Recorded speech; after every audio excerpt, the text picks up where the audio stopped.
Alrighty guys, we're going to do fog light replacement today. And not just fog light replacement. We're going to do new housings, new pigtails, and we're going to fix the wiring because it's a mess. So in case you don't know or don't remember, I'm replacing these fog lights because there's massive holes in the back covered in duct tape that used to house strobes, I guess. This is the side that's really bad. You know, it's full of water, so that's cool. So let's take a look underneath because there's other problems too. Okay, so the previous owner had an HID kit installed, I guess both headlights and fog lights. I don't really like those things, but yeah, I guess when they removed it there was some stuff they had to do. So this is a cobbled together nightmare here. I don't know, I don't even know what's going on with this.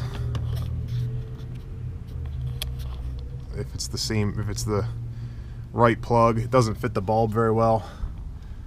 So we're gonna fix that. And then this side over here is even more perplexing. There's some weird crazy plug that might be the stock plug. I don't know, it's weird. So we're gonna get rid of all that nonsense. Yeah, I don't know what that. I guess that's the stock plug. Whatever. We're gonna get rid of all that and put new housings on. So I'm gonna go grab some tools. Stay tuned, and we're gonna knock one of these suckers out. Okay, to do this job correctly, I might want to repeat that one more time. Correctly. This is what you're going to want to have on hand. You don't necessarily need all of this, but I'll explain. First of all, you're going to need something to drink. Beer, iced tea, water, whatever you need. To get the old lights out, I've seen people say use a 13mm wrench, and I saw somebody else post online that they used 1/2-inch copper pipe. I don't have 1/2-inch copper pipe. I only have this stuff, and it's not big enough. So I'm actually going to go get my drill and see if I can't drill that out enough to fit. But the whole thing is you got to compress 3 fingers on 3 different posts to get the fog light out. So I'm gonna see. I'm thinking you need the 13mm because these are just bigger than 1/2 inch. So hoping my drill bit can just ream them out a little bit. We'll see. But I'll show you what I finally end up doing once I get under there. You're gonna need fog light housings. These are from Ford. They are not as expensive as you would think. This was $40 shipped, and it's guaranteed to fit, guaranteed to be bright, guaranteed to work. It actually came with a Phillips bulb, and I did not know this. I actually purchased 2 new bulbs, but that's okay. So I have 2 bulbs, brand new. I have both housings. You're going to want pigtails if your pigtails are butchered like mine. Here's 900 series bulbs, so I think it fits like 9005, 006, 007, I don't know. But they got about 6 to 8 inches of wire on the back. We're going to put them on. You're going to want a multimeter just to check the polarity. I don't think it matters with these bulbs. As a matter of fact, I'm almost positive that it doesn't matter, but I'm going to check it anyway and see if it does matter. Maybe the bulb says on the back. Bulb doesn't say. So I'll probably wire the first one up and just make sure it works before I solder and commit. You're also going to want, and again, this is part of the, in order to do it correctly, you're going to want solder and a soldering gun, because just twisting them together and taping them is not going to cut it. You're going to want some heat shrink tubing. I suggest getting good heat shrink tubing. If you get the cheap stuff, it's more like plastic tube, and it just doesn't shrink as nicely and uniformly and seal as good. You're going to want a heat gun for shrinking the shrink tube. You can use a lighter. The heat gun's just easier in my opinion, and it does a better job because the lighter will melt the stuff. You're always going to want some good old electric tape and a knife. And then finally, to cap it all off, you're going to want some type of split loom. I've got 1/4 inch split loom there. So that's how I'm going to choose to fix this problem. And the reason I say in order to do it correctly is because don't forget where this is. This is, you know, right in the front of your truck. So as you're going down the highway and you're driving through all kinds of, you know, splashing and junk and road salt and everything, these things are going to get wet. It's going to get wet back there. So if you just tape it, or if you just twist them together and tape it, yeah, it's going to work. It might work for a month, it might work for a year, who knows? But eventually you're going to get corrosion in there and it's not going to work anymore. So if you do it this way, it doesn't take that long, and you will be much happier in the end because you'll have lights that work and you won't have cobbled together electricity. And a matter of fact, most people that look under there won't be able to tell that you even did it. So let's get started. I'm going to go see if I can't fix these little pieces of PVC pipe to release that, and if that doesn't work, I'm going to have to use a wrench or something and just fiddle with it. But I'll try to get as much as I can on video, and we'll see how it goes. There you go. That's what you're going for. Be able to pop all 3 of those on there, compress all 3 of those fingers at once, and hopefully get the light out. Alrighty, I have switched you to the embarrassing head mount because I can't find any way to take video of this, and hopefully I don't miss something here. But so I figured out the trick to pulling that out was you actually just use one of those and kind of reach around with your finger and pull and wiggle the PVC pipe around, and it'll just release. So here's the old one. You know, you can see this awesome job of sealing it up. Haven't even looked under. Oh, look at that silicone, and somebody cut a nice hole though. I mean, I guess. So that's junk. That's junk. The bulb's junk. None of it. So I pulled the wires out, and luckily there's enough meat here for me to do work out here, so I can actually show you guys what I'm doing a little bit easier. Got my wires. I know which wire by looking at the old plug. Again, I don't think these are. It's a shame because this is actually a nice connector, but connector is worth nothing if you don't wire it properly. So I know which side of the connector was wired to which wire, so I'm just going to go grab my multimeter and check polarity real quick, just for shits and giggles. I want to see if the red and the black of the new harness is going to match up, just because it would be nice. One thing to know about these Ford Explorers is the fog lights don't work unless the key's on. All right, so the yellow stripe is positive. Yellow stripe is positive, and the yellow stripe was on the blue, so that's the left side, and the left side is red for positive. Okay, so this is working out just for my OCD here. Red will be positive and black will be negative. Okay, got my soldering gun heating up. I got my solder in hand. Got some shrink tubing cut. I'm gonna slide that on, get it as far away from the solder joint as I can so it doesn't start shrinking. Unfortunately, I don't have a real wide variety of shrink tubes, so this really isn't going to shrink that good around this thin gauge wire, but the connection itself will be sealed up, and I'll just run a little bit of tape on it. The tape won't be the main sealing method, so there's a couple different ways that you can kind of attach these. You can just kind of lay them like this and twist them together. Because I have so much to work with here, I'm actually going to and I want there to be a solid connection, and I have some room on this side with the gauge of the wire. I'm going to go ahead and actually twist them together. That's going to give me a lot of contact, a real nice strong solder joint, and you know, it should alleviate any issues I have with connection problems. So let's just go ahead and twist them both up. You could do that a couple different ways. You could also have taken them and put them like this and kind of made like a U shape out of both, and then kind of twisted them up. I mean, the solder is gonna hold, but I like twisting, and like I said, when I fold it back on the smaller gauge wire, there'll be a little bit more for my heat shrink to bite on.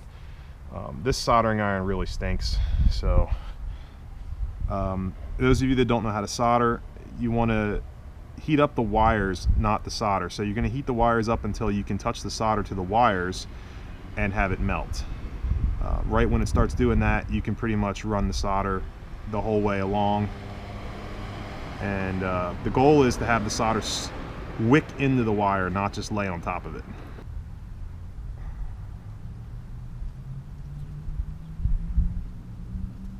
Sorry if you can't see.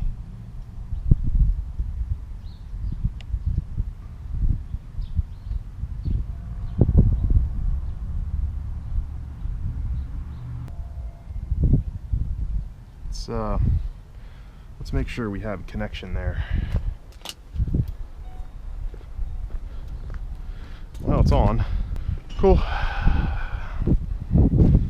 All right, now we just need to, you know what, that's actually a good bulb. I'll keep that. Fire up the heat gun.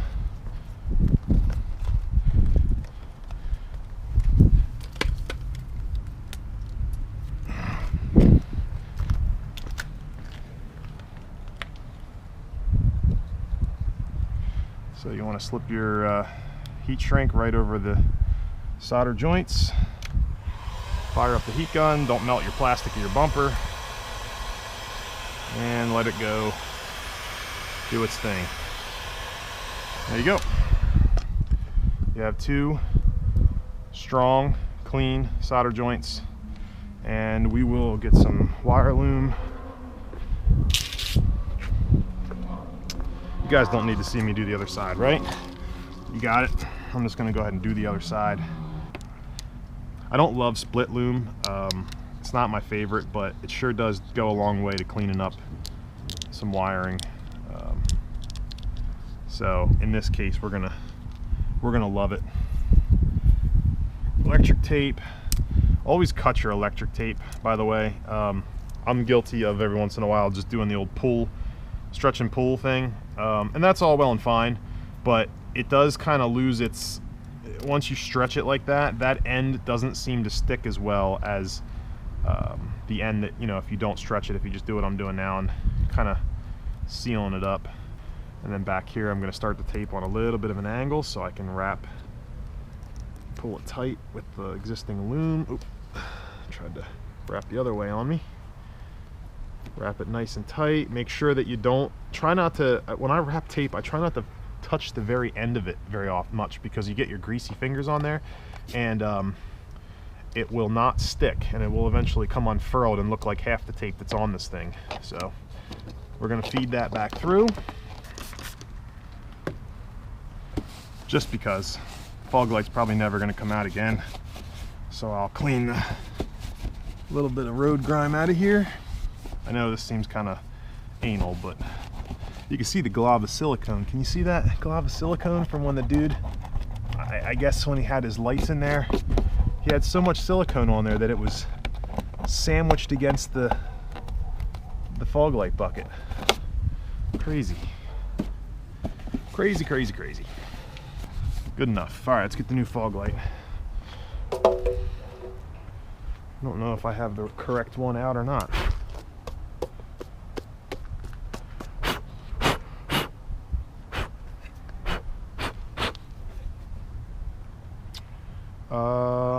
Looks like I do. Yep, cool. That worked out. So I don't know if these need to be aimed. I don't think so. This one here looks like it's screwed out about the same as the factory one, maybe a little bit more. And I'm not sure how to aim it once it's in there. Oh, there's like a star socket. Okay, well, let's pop it in and see what we got.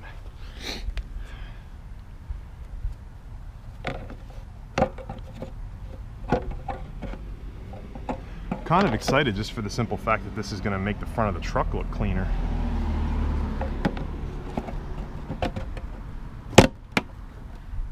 That's it. And let's go ahead and plug it in and see what we got. I'm sure you can't see that.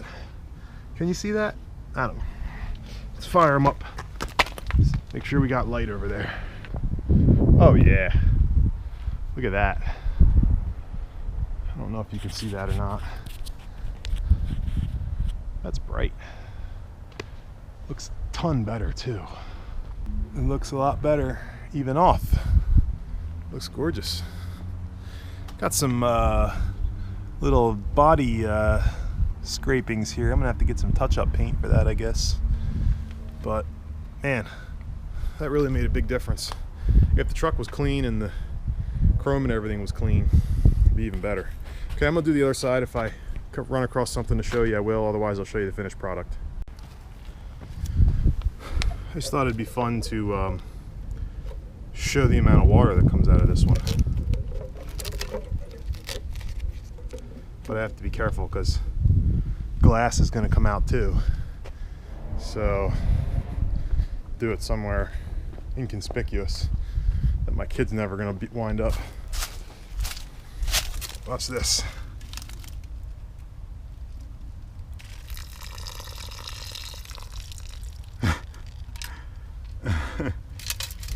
Wow.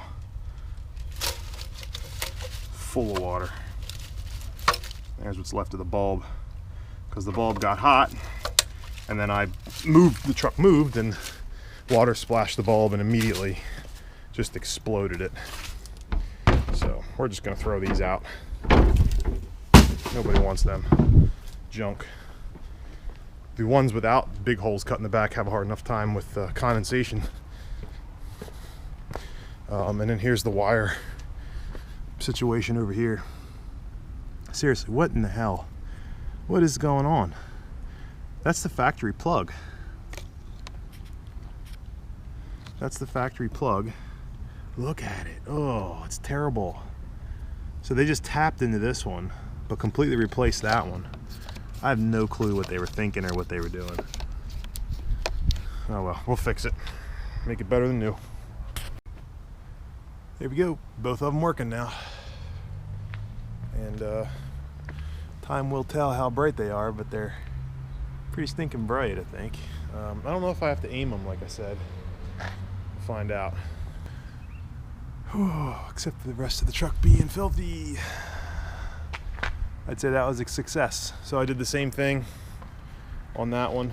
I just